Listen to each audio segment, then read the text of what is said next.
लोकसभा चुनावों में दिल्ली में बीजेपी लगातार 2 बार से क्लीन स्वीप करती आ रही है। इस बार लोकसभा चुनाव के एग्जिट पोल आए हैं तो दिल्ली में अजब समीकरण नजर आ रहा है। एग्जिट पोल के हिसाब से दिल्ली में INDIA गठबंधन को इस बार 1 से 2 सीटें मिल सकती हैं।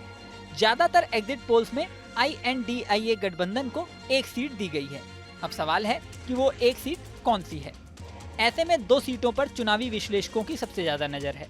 दावा किया जा रहा है कि अगर INDIA गठबंधन जीता तो इन्हीं में से 2 में से 1 सीट पर ज्यादा संभावनाएं हैं। इसमें पहली सीट है नई दिल्ली की सीट। नई दिल्ली की सीट पर बेशक बीजेपी लगातार 2 बार जीतती रही है, लेकिन इस बार समीकरण उलझ गए हैं। इस बार चुनावों में कांग्रेस और आम आदमी पार्टी एक साथ चुनावी जंग में उतरे हैं, जिससे ये सीट फंसती नजर आ रही है।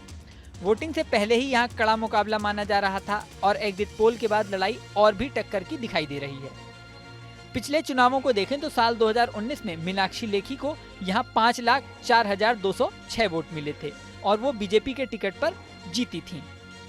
कांग्रेस के अजय माकन दूसरे नंबर पर रहे थे, उन्हें 2,47,702 वोट मिले थे। तीसरे नंबर पर आम आदमी पार्टी के ब्रजेश गोयल थे, जिन्हें 1,50,342 वोट मिले थे। यानी कांग्रेस और आम आदमी के वोट जोड़ लें तो बीजेपी के वोटों से लगभग 1 लाख का अंतर था। वहीं साल 2014 के चुनावों को देखें तो मामला और ज्यादा पेचीदा हो जाता है। 2014 के चुनावों में मीनाक्षी लेखी को 4,53,350 वोट मिले थे। दूसरे नंबर पर आम आदमी पार्टी के आशीष खेतान थे, उन्हें 2,90,642 वोट मिले थे। तीसरे नंबर पर कांग्रेस के अजय माकन थे, जिन्हें 1,82,893 वोट मिले थे।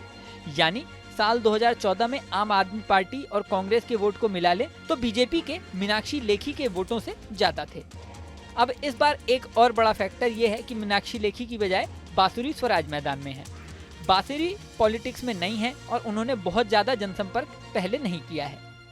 वहीं उनके सामने आम आदमी पार्टी के सोमनाथ भारती हैं, जो लंबे समय से दिल्ली की पॉलिटिक्स में हैं। एग्जिट पोल्स का दावा है कि ऐसे में नई दिल्ली में मामला फंसा हुआ है। यहाँ पर INDIA गठबंधन का दावा काफी मजबूत माना जा रहा है।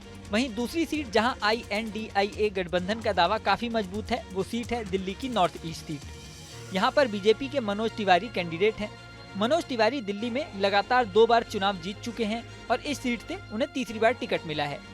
दिल्ली में बीजेपी के वो एकमात्र कैंडिडेट हैं जिन्हें तीसरी बार रिपीट किया गया है। यहाँ पर कांग्रेस ने कन्हैया कुमार को उतारा है। दोनों में जबरदस्त फाइट मानी जा रही है। कन्हैया JNU के छात्र संघ अध्यक्ष के तौर पर फेमस रह चुके हैं और अपने दमदार भाषणों के लिए जाने जाते हैं। साल 2019 में बेगूसराय सीट में CPI के टिकट से उन्होंने चुनाव लड़ा था, लेकिन जीत हासिल नहीं हुई थी। बाद में कन्हैया कांग्रेस में शामिल हो गए। कन्हैया को कांग्रेस ने नॉर्थ ईस्ट दिल्ली से टिकट दे दिया। मनोज तिवारी की सबसे बड़ी ताकत ये थी कि वो बिहार से आते हैं और नॉर्थ ईस्ट दिल्ली की सीट पर बिहार के लोगों की काफी अच्छी खासी आबादी है। अब कांग्रेस ने यही दाव खेला। कन्हैया भी बिहार से ही आते हैं और उनके ज्यादातर भाषण गरीब मजदूर वर्ग पर केंद्रित रहते हैं। नॉर्थ ईस्ट दिल्ली में मजदूर वर्ग की भी अच्छी खासी संख्या है।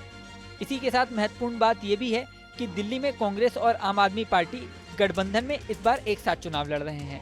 ऐसे में यहाँ भी मुकाबला काफी टक्कर का हो गया है।